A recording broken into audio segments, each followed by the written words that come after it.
Brasil tá fora dos Jogos Olímpicos. Nós bicampeões dos Jogos Olímpicos, aí na sequência estamos fora das próximas Olimpíadas. Mundial Sub-20 foi eliminado pela poderosa seleção de Israel. Ramon Menezes, né? Fera. O Brasil foi eliminado na fase de grupos da Copa do Mundo Feminino. Estamos no 6º lugar das eliminatórias, no momento que com o técnico faz um trabalho horroroso, muito ruim. Que a seleção brasileira não é nossa. A seleção brasileira é da CBF. 20 milhões a renda do último jogo. É muito triste ver a seleção brasileira jogando dessa forma. Mais uma vergonha do futebol brasileiro. Mais uma vergonha da CBF. Essa gestão da CBF que tem a cara do fracasso. Cobrança do pênalti. Partiu pra bola. Marquinhos. Acabou.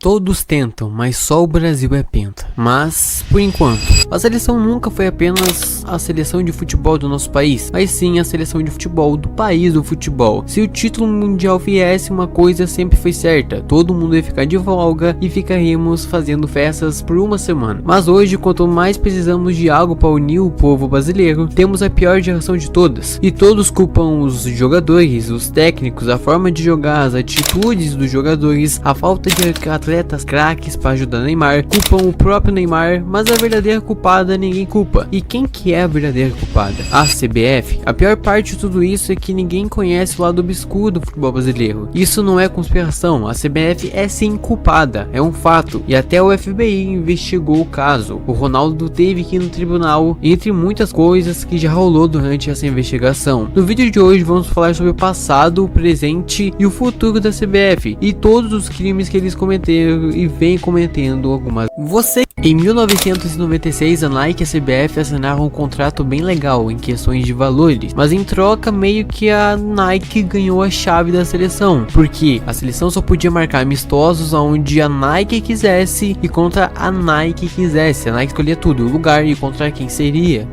E outra, que é mais engraçada ainda, a seleção tinha que ter nos amistosos cerca de 8 atletas que são patrocinados pela Nike em campo. E um caso que ficou muito famoso e começou a levar suspeitas, né, foi o caso de 1998. Em 1998, na final da Copa do Mundo, onde a seleção chegou lá, o Ronaldo, antes daquela partida, da final, teve alguns problemas de saúde, ele teve uma convulsão e tal, e ele acabou sendo cortado do jogo. Sai a escalação oficial e o Ronaldo não está na escalação, ele está fora, o Edmundo ia começar o jogo. Mas minutos antes, o Ronaldo chega e fala que vai pro jogo. Ele fica os 90 minutos e nem faz um bom jogo para a seleção. A seleção perde o final por 3-0 para a França. Após um tempo, muita gente se perguntou por que Ronaldo foi pro jogo mesmo não tendo condições e por que ele ficou os 90 minutos sendo que ele nem fez um bom jogo. Após isso, vaza um áudio muito incomum do Edmundo. O Ronaldo tem que jogar todos os jogos em 90 minutos. Tem isso. Os superiores da Nike, acho que não chegaram nem a tomar conhecimento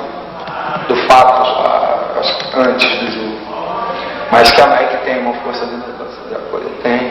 Negociou, não teve intermediário, negociou direto com o presidente. Quer dizer, o presidente que levou a porcentagem da negociação. O melhor jogador do mundo naquele momento, no jogo mais importante do mundo, uma final de Copa, não vai jogar? Como assim? A Nike olhou isso e falou: sim, ele tem que ir pro jogo porque ele é patrocinado por nós e ele tem que divulgar a marca. O Ronaldo acabou indo na época foi pro jogo, jogou a final, não jogou mal, né? Não jogou bem, mas eu entendo não tirar ele 90 minutos porque naquele momento ele era o melhor do mundo, então não tem como você tirar o melhor do mundo na final de Copa, mesmo não fazendo uma partida boa. Ele é gênio e ele ia resolver se a bola caísse pé dele, mas acabou não acontecendo, tal, a gente entende. Eu acho que no momento ele não tinha psicológico pra jogar, até porque rolou todos os problemas, a convulsão e tal, mas enfim, acontece que na época os 3 presidentes da CBF foram presos ou banidos do futebol, e o FBI entrou na investigação e tal, os chefões da CBF foi preso ou banido. Então é um fato que fizeram coisa errada, não fizeram a coisa certa não, eles estavam bem errados nessa questão. 3 dos últimos 4 presidentes da CBF foram banidos do futebol, e o atual está sendo investigado. E além do caso, a Nike teve o caso do Leomar, que jogava no esporte e foi do nada pra seleção, jogar uma Copa das Confederações. Do nada ele aparece na seleção, sendo que ele não tinha futebol para isso, sem jogar nada. E o mais engraçado é que além de ser convocado e ser titular, ele também foi capitão. Mais tarde, ele foi vendido por um valor bem legal, e mais tarde ainda foi revelado que a CBF ganhou sim um dinheiro, ganhou um valor pela convocação dele, porque ele estando na seleção, sendo chamado pra seleção, aumenta o passe dele, e assim ele ia ser vendido. O que acabou acontecendo, quando o jogador é chamado pela seleção, ele ganha muito mais destaque, todo mundo começa a olhar pra esse jogador, ver se ele tá na seleção brasileira, que é uma seleção que não é todo mundo que vai, porque tem muita gente boa brasileira jogando futebol do mundo todo. Se esse cara que joga no esporte tá lá, é porque ele tem potencial. E hoje em dia é isso que mais acontece na CBF. A CBF aceita sim ganhar dinheiro para chamar jogador, porque ela ganha junto. O clube ganha muito, o empresário do jogador, o jogador ganha muito, e a CBF também ganha junto com todo esse rapaziada que tá aí junto. Antes a seleção só tinha os melhores, depois a seleção só tinha os melhores amigos do técnico, e hoje em dia a seleção é formada por jogadores que são empresariados pelo mesmo empresário do técnico. E além desses crimes de corrupção, a seleção dentro de campo é uma baita de um problemaço por culpa das escolhas que a CBF faz de administrar a seleção de base e a principal. Se antes o problema só estava na seleção principal, que ela estava ruim e a olímpica estava voando, hoje em dia a seleção de base também está sendo afetada e a feminina também. Caso você não saiba, na Copa Feminina, na última que acabou tendo, a seleção feminina estava com uma boa estrutura para jogar aquela competição. O futebol feminino aqui no Brasil vem crescendo e foi eliminado no empate besta contra a Jamaica, que fez vaquinha para jogar a Copa. Ah, você tá falando aí que seleção sendo mal administrada, desse contrato da Nike que aconteceu em 1996, de lá a CBF vem tendo uma bagunça, mas em 2002 a gente foi campeão mundial, o Penta veio. Meu amigo, a seleção profissional foi campeã em 2002, não porque foi bem administrada pela CBF, mas sim porque só tinha craque e foi inevitável o título ia vir, porque o time foi perfeito do gol até o Ronaldo. Se você pegar do gol, lateral direita,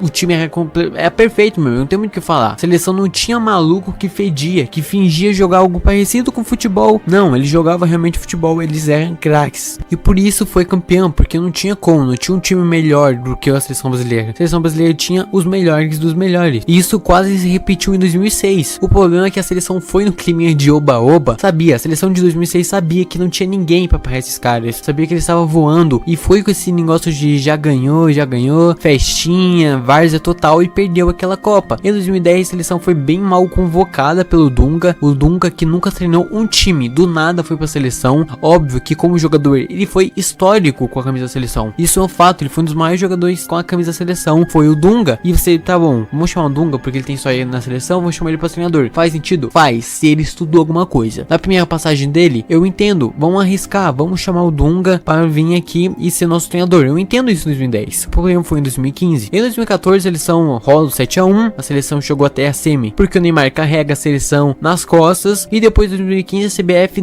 demite o Felipão e chama quem? O Dunga de volta. E como eu falei, em 2010 você arriscar em 2010 chamar o Dunga é compreensível pela história que ele tem pra seleção, por ele estar começando e ele entende vestiário, entende como administrar as estrelas. Acho que isso poderia acontecer, mas se ele não deu certo em 2010 e depois de 2015 ele não foi pra nenhum clube, ele não evoluiu como técnico, como na tática, nos treinamentos ele não evoluiu, não tem como, não faz sentido você chamar ele em 2015, porque você está insistindo no erro. Depois do Dunga chegou o Tite, que na minha opinião o Tite foi um bom técnico. Eu acho que tanto 2018... Aí eu vou ter que discordar de você, cara, em alguns aspectos. O Tite foi bom técnico, sim, no Corinthians, tá?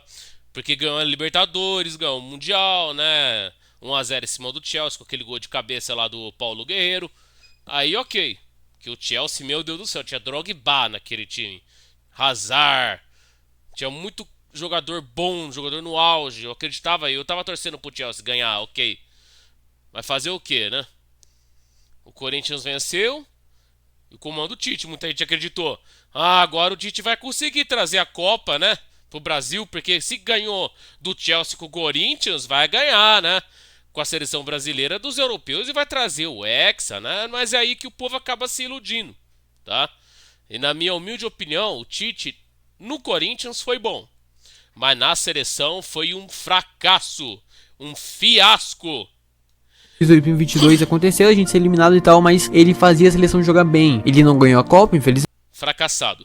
Mas formou bons times em 2018 e 2022. Com o Tite, as eliminatórias pareciam ser fáceis. Hoje em dia, a gente vê que não é tão fácil assim como a gente imaginava. Ou talvez seja o problema do Diniz ou Ramon Menezes, que não formaram bons times. Talvez pode ser isso. Mas a seleção nas eliminatórias não tinha como. Parecia ser muito fácil e como estamos vendo atualmente não é. Faltou a CBF marcar mais jogos com times europeus na época do Tite. Porque dificilmente a gente via a seleção jogando contra outra seleção, outra potência da Europa, sabe? Não tinha isso. Dificilmente a gente via. Os amistosos é contra o time da Ásia, África ou até aqui da América. Depois do Tite, a CBF chama o Ramon Menezes. Por um tempo ele fica ali. Toda a gente sabia que o Ramon não ia ficar por muito tempo, mas ele fica lá com a seleção por um tempo. O Ramon foi mal por todos os clubes que ele passou, Vasco, CRB, e ele foi mal. A CBF olhou e falou: olha, vamos jogar no peito dele a seleção com mais qualidade técnica do mundo, a seleção com a maior camisa do mundo, a seleção... Gente, vocês acham que um técnico de CRB vai se dar bem numa seleção brasileira? Gente, o Dorival Júnior, ele é um bom técnico, sabe? Ele foi bem no São Paulo, foi bem no Flamengo, em outros clubes da elite do futebol brasileiro, da elite. E o cara não conseguiu segurar o tranco da seleção, digo, da máfia da CBF. Mesma coisa o Tite, gigante no Corinthians, chegou na seleção, fracassou. Entendeu? Mesma coisa. Mas vocês acham mesmo que um cara que tem na CRB, gente, desculpa a torcida do CRB, não venham me atacar, sabe? Não venham me apedrejar assim à toa, não venham me crucificar, me difamar, mas eu vou falar a verdade, gente. CRB é um time pequeno, né? Pequeno. Não é nada assim, não tá nem entre os 20 maiores do país, desculpa. Mas não é culpa minha, gente. É a verdade, é a realidade. Eu não posso iludir ninguém, não posso mentir. Não dá pra passar pano pra ninguém aqui, não. Que tem os melhores atletas da atualidade. Vamos chamar esses caras aí. Óbvio que não foi assim. Antes ele já estava na seleção olímpica, porque ele também foi mal lá. Isso que não dá pra entender. Na seleção olímpica ele já vinha fazendo um trabalho bem mal, mas ele continuou. E as consequências dele continuar na seleção olímpica, mesmo não mostrando nenhum resultado, foi que a gente não vai jogar a Olimpíadas de 2024. Pera. Quem que é esse cara, gente? Quem que é esse? Coloque aqui nos comentários quem é esse cara aqui. Esse camisa 19 da seleção olímpica, não sei quem que é esse. Eu juro que eu não tô me lembrando dele, gente. Fugiu o nome da memória. Pra vocês verem que eu nem tô mais decorando o nome dos jogadores que, né, vestem a camisa da CBF, né? No caso, esse time da CBF aqui, que eu não vou chamar de seleção brasileira porque não é. Seleção olímpica, mesmo não mostrando nenhum resultado, foi que a gente não vai jogar a Olimpíadas de 2024, onde somos atuais bicampeões e ganhando em 2021 a gente ganhou com uma certa facilidade. O time era muito bom. 2016 a gente também ganhou e foi histórico porque foi aqui no Rio, a gente ganhou e tal. Teve toda a questão que começou mal tal, mas depois a seleção engrenou e foi muito massa ver o Neymar ganhando título com a seleção. Espero que não seja o único, mas enfim, foi legal. E a gente não vai mais jogar simplesmente por um erro da CBF de deixar um cara como esse comandar a seleção. Tô falando seleção olímpica por enquanto, tá? Ele, como treinador da seleção olímpica, ele tinha um bom elenco. Hendrick, Vitor Roque, óbvio que o Vitor Roque não conseguiu liberação pra jogar o Pan-Americano, mas tinha Hendrick, John Kennedy, tinha uns caras muito bons lá e ele fazia um time. Ah, tá. Então era o John Kennedy o cara que tava ali. Nossa, como vocês verem como eu não consigo decorar o nome do povo, gente. Só agora que eu fui lembrar do John Kennedy. Enfim.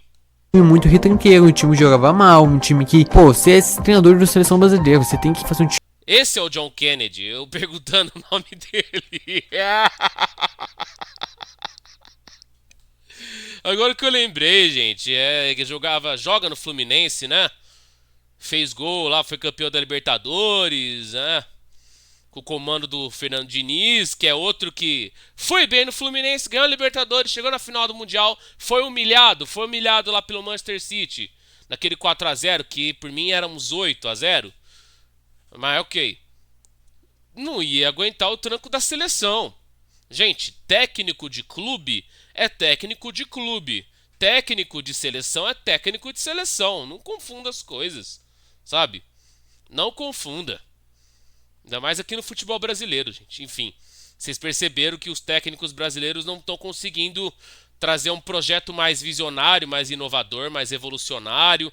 Eles não conseguem vir com um estilo novo, um estilo diferenciado, né, de jogar futebol, uma estratégia mais imprevisível.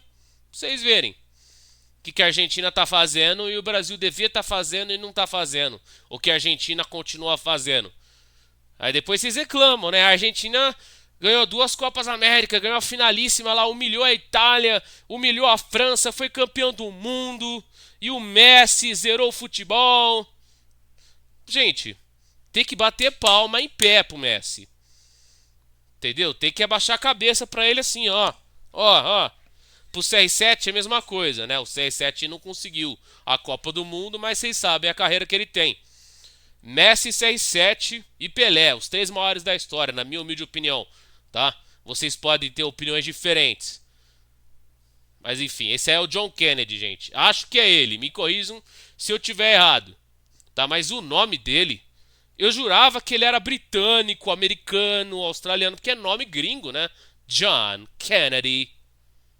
Time que ataca, não pode fazer um time defensivo. Se os times não tem medo, as seleções não tem medo da gente, quem vai ter então? Se a gente é os maiores vencedores desse negócio, como não vai ter medo da gente? Porque eles são maiores que nós? Porque a gente tem que se defender porque eles têm que atacar? Não, nós tem que atacar porque nós tem qualidade, nós tem bons jogadores e nós tem estrutura pra fazer, sabe? Se você pega um time lá do Marrocos, um time que Israel, que a seleção foi eliminada no Mundial, você ser eliminado por Israel não tem estrutura que tem aqui no Brasil. No Brasil, em toda esquina tem uma escolinha de futebol. Então a gente tem muita estrutura na base e não tá sendo aproveitado. O Ramon fez o que fez. Na seleção profissional, ele foi retanqueiro também, fez uma seleção muito ruim, os amistosos foi muito ruim. Ele ganhou um amistosinho só e foi com um time bem ruim da África, se não me engano, não lembro exatamente, mas foi muito ruim o trabalho dele. Após o Ramon, a CBF chama o Diniz para ter mais um serviço, já que ele estava no Fluminense, e a CBF falou, ó, fica nos dois, e óbvio que isso ia dar errado. A CBF achou que tava jogando PES, FIFA para treinar a seleção e o clube ao mesmo tempo, e não foi isso que aconteceu. O Diniz viveu um ótimo 2023, ganhou a Libertadores, palmas pro Diniz, que o estilo de futebol dele é revolucionário mesmo, mas o problema é que o dinizismo não funcionou na seleção. Por quê? Porque não teve dinizismo na seleção, mas a CBF cagou pra isso, porque o Diniz tava só tampando buraco, porque o que estava acontecendo é que o Ancelotti estava chegando, o Ancelotti estava vindo.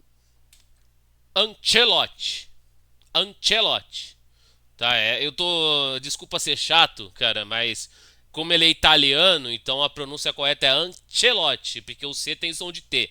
Mas enfim, né, vamos deixar isso de lado. Eu sei o que você tá falando, tá? Não vou ficar te corrigindo pra tentar te diminuir, não é essa a intenção. Mas o que eu percebi, o Diniz foi muito bem no Fluminense, acho que ele fez bons trabalhos no São Paulo, em outros times, mas é aquilo, né? Nenhum técnico conseguiu comandar o que deveria ser chamada de seleção brasileira, mas é máfia. Nenhum conseguiu. Nenhum. Dessa geração atual, nenhum. O último foi o Filipão, e quando voltou tomou 7-1 da Alemanha. Como é que eu vou continuar acreditando? Sabe, eu já joguei toalha, gente. Pega a toalha de vocês e joguem também. Peguem suas mãos e lavem também. Parem de acreditar no impossível.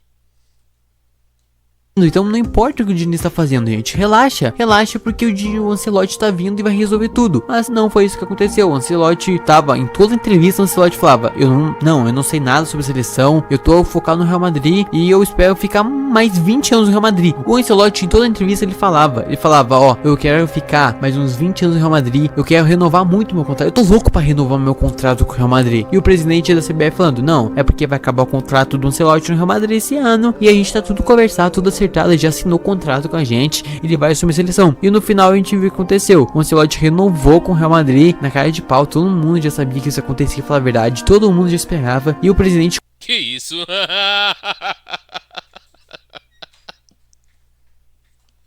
Ai, eu não falo nada dessas coisas. Eu não tenho maturidade com isso. Não tem como não rir, né, dessa montagem. Mas, gente, outro exemplo, além do Carlo Ancelotti, um tempo atrás aí, perdão, a CBF também queria o Pep Guardiola, né, o grande Guardiola, né, que ganhou Champions no Barça, né, no Bayern, no City. O cara é um gênio, é um monstro. Para mim é o maior técnico dessa geração atual, o maior que existe. Então eles viviam falando aí que o Guardiola não ia vir, porque ele ia continuar lá, né, no clube que ele tava, no caso o City, né? Ele ainda tá lá, acredito que tá lá, né? Me corrija se eu estiver errado. E o povo achou mesmo que ele não ia querer vir, mas existia sim uma chance dele vir, entendeu? Eu acho que é mentira esses boatos aí. Ele queria sim, existiu uma possibilidade dele vir, só que é a própria soberba da CBF que acaba barrando a vinda dele. Ele acabou desistindo, assim mesmo como o Carlo Ancelotti, o Zidane, o Zé Mourinho, entendeu? Esses técnicos de grande expressão no futebol europeu, no futebol mundial, porque eles sabem da soberba da CBF, que tem que ser capacho deles, que tem que ser pau-mandado deles. Eles já sabem, eles não vão aceitar isso. Assim como a CBF não vai querer o embate, né? Porque eles iam ficar totalmente na oposição da ideologia deles. Entendeu? Então por isso que ele acabou desistindo e fez bem de continuar no Manchester City. E o Carlo Ancelotti fez muito bem de ficar lá no Real. E traga muita Champions, entendeu? E faça esse cidadão aí da tela, que não é gordão, que ele jogue de verdade, né? E pare de ser aquele orgulhoso, aquele mimado que ele era lá do PSG. E respeite a hierarquia, a história, o legado que o Real Madrid tem de maior clube do mundo. E é o time que eu mais amo. É o meu time do meu coração. Tá? Do Brasil é o Flamengo, né? Mas de todos mesmo, é o Real. Entendeu? E outro caso, eles não levam o Abel Ferreira nem o Jorge Jesus, por quê? Pelo mesmo motivo, porque eles têm mentes inovadoras, eles têm estratégias diferenciadas, eles iam entrar em embate contra a ideologia da CBF, eles iam querer convocar os jogadores que eles iam escolher, as estratégias que eles iam escolher, entendeu? Eles iam fazer de tudo lá, e é o certo a se fazer. Mas vocês já sabem que esses caras não vão aceitar suborno. Esses caras não vão aceitar as ordens de uma máfia. Não vão, sabe? Então por isso que a CBF está criando essa mágoa deles. Vai criar esse escudo, essa barreira contra os europeus. Entendeu? E vão só colocar técnico brasileiro que continua com esse estilo de jogo midiático e esse estilo de jogo previsível. Entendeu? Então eles vão querer chegar lá e vão querer puxar o tapete, né? Um vai tentar puxar o tapete do outro. Quem vai escalar os jogadores é o técnico, entendeu? Só o técnico. Quem vai decidir quem é o time A, quem é o time B, quem é titular, quem é reserva, isso cabe ao técnico, não à confederação de futebol, a máfia do futebol, entendeu? Só que eles querem que o técnico obedeça a eles. E esses grandiosos técnicos como Guardiola, Mourinho, Abel, JJ, Ancelotti, Zidane, esses caras, né, que a CBF insistiu tanto que eles viessem, iam dar um caminhão, um avião de dinheiro para eles, mas eles iam ter que obedecer às ordens deles, eles não iam aceitar. E agora tá assim, né, porque eles não vão abaixar a cabeça. Eles não vão abaixar a cabeça pra CBF, não vão. Aí eles perceberam isso, agora estão assim. Eles querem ir contra a gente. Eles querem mandar onde a gente manda. Eles têm que obedecer a gente, sabe? Aí fica assim. Eu não falo mais nada. Confirmava que já tinha assinado alguma coisa, que foi uma baita de uma mentira e mostra como a CBF não tem planejamento, não tem um planejamento a seguir. O Ancelotti não veio, mas quem fez um bom 2023 pelo São Paulo foi o Dorival. Ele foi escolhido para ser o técnico da seleção, o que pode funcionar, já que o Dorival é um ótimo técnico. Ele está há muito tempo ganhando títulos aqui no futebol brasileiro, ele está há muito tempo treinando ótimos times grandes aqui no... No sábado, o show da cantora Madonna, no Rio de Janeiro, fez uma homenagem a vários ídolos da... Deixa a Madonna parar. Isso. Na trave. Na trave. Pisado, bateu. Gol do Uruguai. Uruguai vai a estar. Pisado, bateu. Esse aqui é o Douglas Luiz, gente. Douglas Luiz é um jogador ok. Eu acho que num Corinthians aí da vida, num Grêmio, no Internacional, num Atlético Mineiro, num Paranaense, Sabe? Eu num time médio de Premier League, o cara acho que até que vai bem. O cara dá conta do recado. É um jogador bom. É um jogador bom, bonzinho, né? Mas nível seleção não é. Não é, gente, desculpa, não é. Tá? E eu nunca vi nenhum lance expressivo dele, um golaço desse cara. Eu não vi golaços dele dentro de campo. Eu vi golaços do Douglas Luiz fora de campo. Na trave. Na trave. Pisado, bateu. Gol do Uruguai. O Uruguai vai às semifinais da Copa América.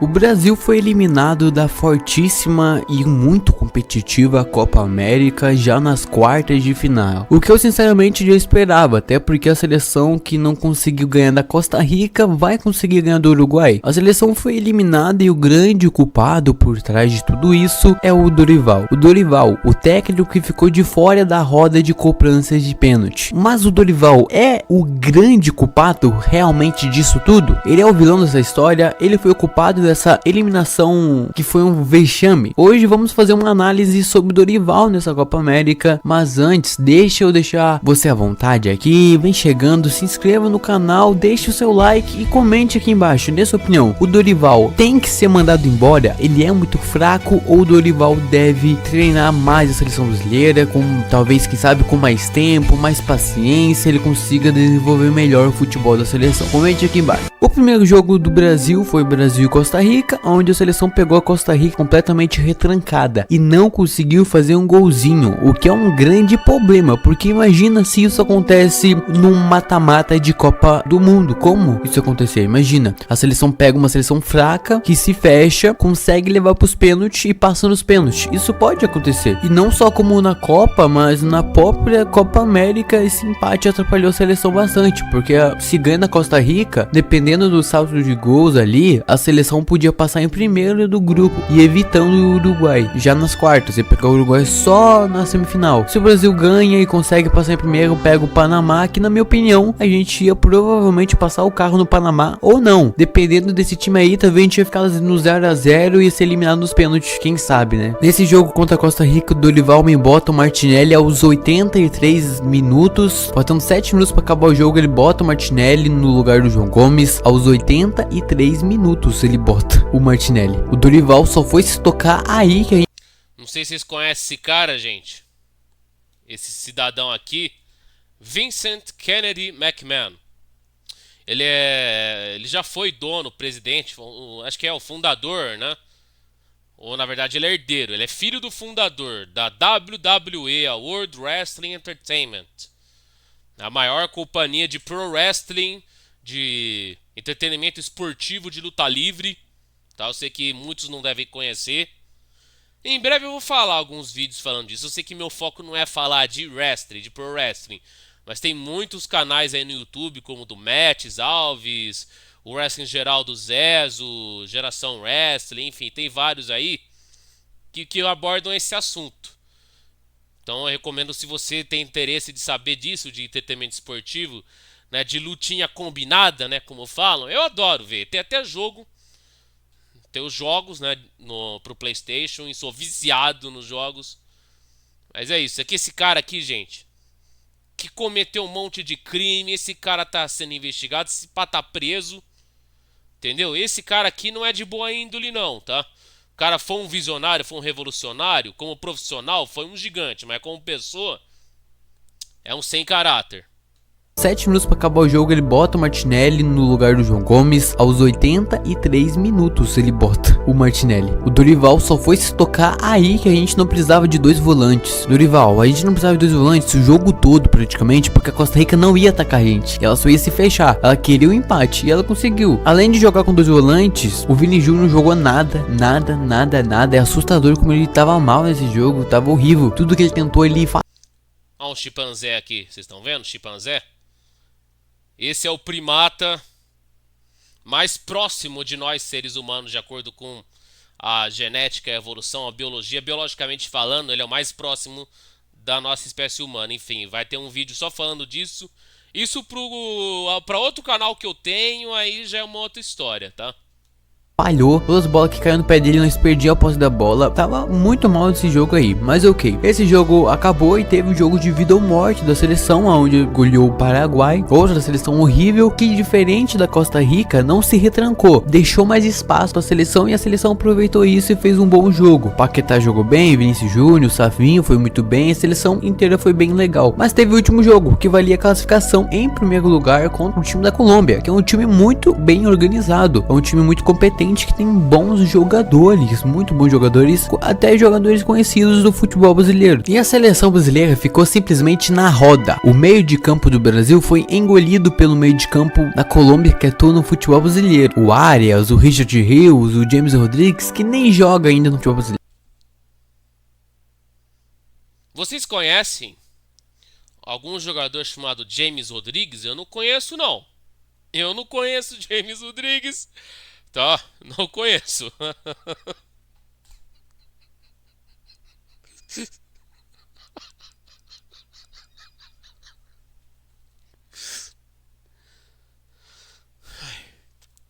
Eu não sei se tem algum jogador aí com descendência britânica, americana, australiana, canadense, nigeriana, sul-africana, sabe? James Rodrigues, gente, vocês conhecem? Eu não conheço, não. Não conheço James. Eu conheço James, mas James não.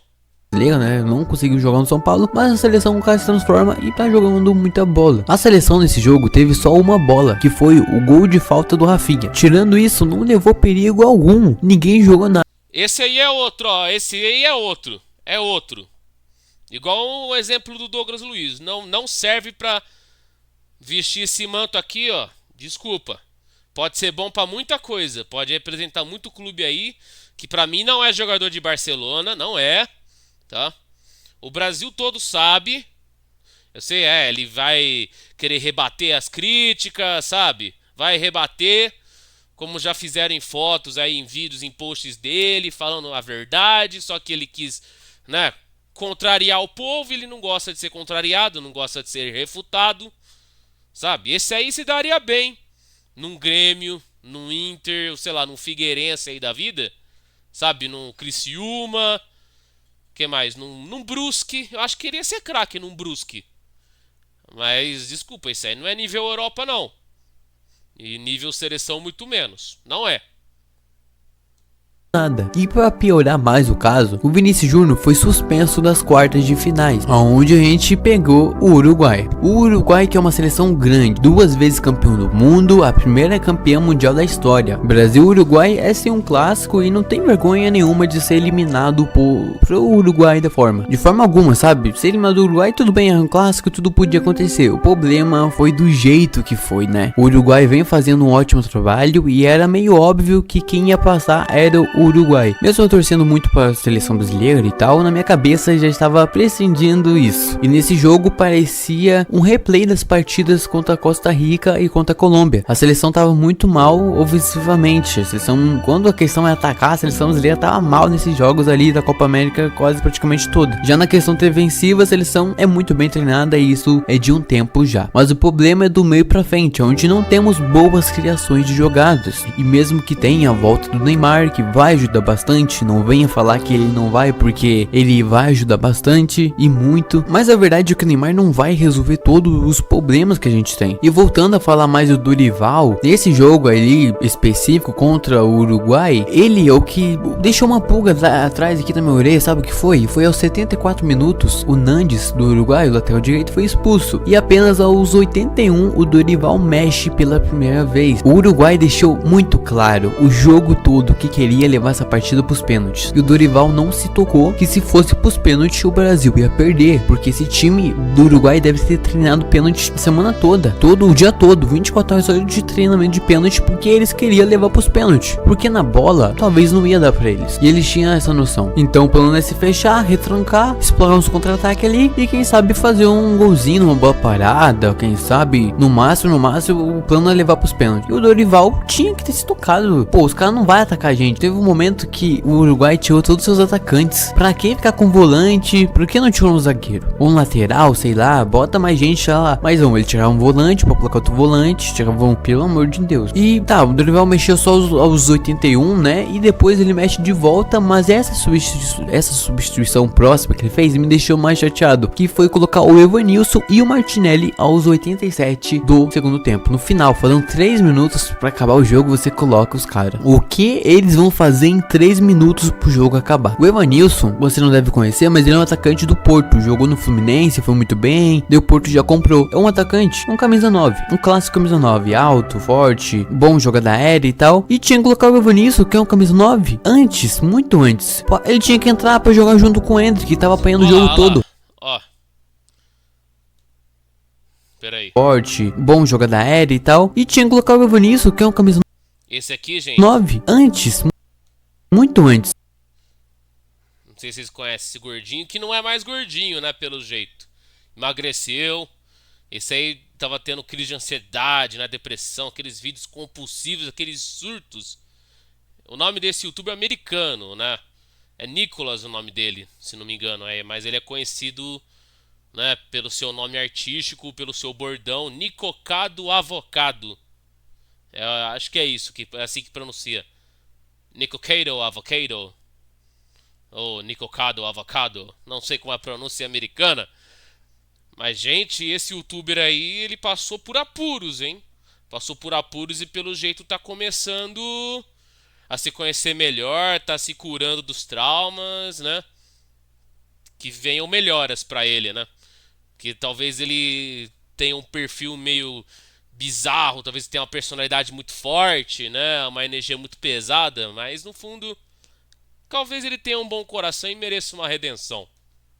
Ele tinha que entrar pra jogar junto com o Endrick, que tava apanhando o jogo todo. Bota mais um atacante lá pra ajudar o Endrick, pra segurar a bola. E outro, o Martinelli devia ter muito mais minutos na seleção. O Martinelli tem jogos que ele entra e joga mais que o Vinícius Júnior na seleção. O Martinelli tem que entrar nas partidas bem antes. O Uruguai tirou todos os atacantes e o Dorival continuou com 2 volantes. Pra que isso? Os caras não passavam do meio de campo. O Brasil estava com a posse de bola praticamente o jogo todo, com um jogador a mais. Os caras estavam sem atacante, sem um jogador a mais. Os caras estavam com um a menos. Nandes foi expulso. O Brasil tava com a posse de bola praticamente o jogo todo. O Dorival foi cagão. Um cagão chamado Dorival Júnior. Podia ter arriscado mais, mas o Dorival não arriscou. O Dorival podia ter arriscado um pouquinho mais, podia ter sonhado um pouquinho. E nos pênaltis, o Dorival ficar de fora da roda, tô nem aí. Pra mim, não, isso daí não faz importância não. Porque não é o técnico que vai chegar e falar, ó, hoje você vai bater o pênalti. Hoje em dia não é assim. Hoje em dia no futebol é perguntado quem quer bater. E daí quem fala, ó, eu quero bater, eu não quero bater. Mas eu acho que o Dorival podia ir no meio da roda pra motivar os atletas e tal. Pelo que falaram, o auxiliar do Dorival que tava no meio da roda ou algo do tipo. Mas o Dorival tinha que estar junto ali no meio, não foi na roda ali pedindo, levantando o dedinho pra falar e ninguém dando atenção pro cara. O cara ficou de fora da roda, eu acho que, não sei, isso daí não deve ter atrapalhado muito. Ou sei lá, deve ter. Acho que ele devia estar lá no meio, lá ajudando os seus jogadores, passando boas energias, podemos dizer assim. Mas isso não aconteceu. Pênalti não tem nem o que reclamar, é sorte às vezes o cara bate tão bem que tira muito do goleiro, é uma infelicidade, acontece. Mas me estressa o fato do Brasil ainda não entendeu que quem bate, quem começa batendo tem que ser o melhor batedor de pênalti. Na Copa deixaram o Neymar por último, o melhor batedor de pênalti nem bateu. E na Copa América quem começa batendo é o Militão. O Éder Militão é o melhor batedor de pênalti que tinha pra começar a cobrança? Eu acho que não, mas sei lá, né? Sei lá, não vou falar boita aqui. O Dorival não é o grande culpado dessa eliminação. O culpado é quem colocou ele lá, um presidente da CBF aí que em breve vai ganhar um vídeo aqui no canal. Esse monstro não entende nada de bola e tá destruindo uma camisa tão pesada que é essa camisa da seleção brasileira. O Dorival vai continuar na seleção e pra mim não sei se vai dar certo o trabalho dele. Até porque reclamar que não deu tempo dele fazer nada é quase que mentira, porque ele teve os 2 amistosos contra a Espanha e Inglaterra e o Brasil jogou até que bem, podemos dizer assim, jogou bem, ganhou ganhou jogos e foi muito bem nesses amistosos contra grandes times europeus. Depois teve mais 2 amistosos e já teve a Copa América. Então, ele teve poucos jogos, mas ele teve muito tempo de treinamento. Ele treinou bastante, ele treinou muito porque teve muito tempo de treinamento. Depois dos amistosos, se não me engano, ele ficou quase uma semana e meia sem ter jogos. Ele ficou com todo esse tempo livre, todo dia trabalhando com os atletas e não conseguiu organizar bem a seleção brasileira. Então não sei se vai dar certo ou não do trabalho do Dorival, mas vamos ver, né? Ele vai continuar na seleção, é fato isso, o presidente da CBF confirmou, e vamos ver aí se ele consegue ali com um pouco mais de tempo, paciência, fazer um elenco mais competitivo, um time melhor ali pros próximos anos aí, Copa do Mundo, eliminatórias, vamos ver aí o que acontece. Mas uma coisa que pra mim é um fato, mas né, pra você talvez não, é uma opinião bem popular, é a seguinte: agora começa a bater a saudade do Tite. O Tite metia 4-0 nessa seleção do Uruguai. Não, pelo amor de Deus, não fala isso, cara. Não fala isso. Saudade do Tite, o cara tá acabando com o meu time. Meu Deus do céu, ele tá destruindo o Mengão. Caramba. Quero nem lembrar que esse cara existe. Esse cara nem técnico é mais. Já foi lá no Corinthians, hoje não é mais. Ah, que saudade do Tite. Saudade do Tite, caramba. Eu posso sentir saudade de muita gente dele, mas nunca. Entendeu? Eu sinto saudade do show do Zé Neto Cristiano que eu fui. Eu sinto saudade das minhas viagens. Eu sinto saudades de uma praia. Entendeu? Eu sinto saudades da balada, né? De baladas que eu fui, de rolês universitários. Eu sinto saudade de tanta coisa, sabe? É de Tite. Pelo amor de Deus, cara. Aí não dá, não. E quase sempre que encontrava essa seleção. Então me dá um pouco de saudade. A seleção do Tite aqui na América do Sul deitava, isso é fato. Perdeu a final lá pra Argentina, tudo bem, acontece. Mas tirando isso, a seleção foi muito bem no ciclo do Tite aqui na América do Sul. Eliminatória sempre em primeiro, campanha incrível, passava o carro em todo mundo e dá saudade, essa é a verdade, né? Mas enfim, muito obrigado por ter me acompanhado até aqui. Assista o vídeo que vai aparecer na tela e é isso. Fim, tchau, fui. Ainda vocês colocando esperança nesse time aí, que eu não chamo de seleção brasileira mais, não chamo, né, essa máfia da CBF aí. Ah, Gabriel, vamos assistir o jogo? Não. Vamos assistir as eliminatórias? Não. Vamos assistir a Copa América? Não. Vamos assistir a Copa do Mundo? Não. A menos que seja entre seleções europeias. Agora, vamos assistir Champions? Vamos. Vamos assistir a Eurocopa? Vamos. Vamos assistir a Nations League? Vamos. Entendeu? Ah, vai ter amistoso da seleção? Não. Não vai ter amistoso da seleção, porque a seleção morreu faz tempo. Tá? Pra mim ela morreu em 2010. Ou 2014, né? Morreu em 2014. Porque depois só máfia da CBF. Eu não vou assistir nenhum jogo. Entendeu? Dessa CBF. Não vou assistir. O Ronaldinho já deixou isso claro. Ah, mas era só uma campanha de marketing. Era um comercial lá da Rexona. Que seja, gente. Mas eu falo sério. Eu tô aqui pra falar a verdade. Esse canal é de humor, é de entretenimento, mas eu nunca vou mentir. Eu não suporto ser falso. Eu sempre sou verdadeiro, eu sou transparente. Enfim, gente, chegou ao fim mais um react aqui.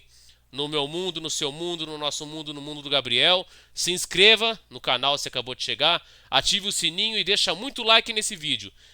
Me sigam nas redes sociais, @ na descrição. Compartilha meu conteúdo com sua família e com seus amigos. Tchau, tchau. Até o próximo vídeo.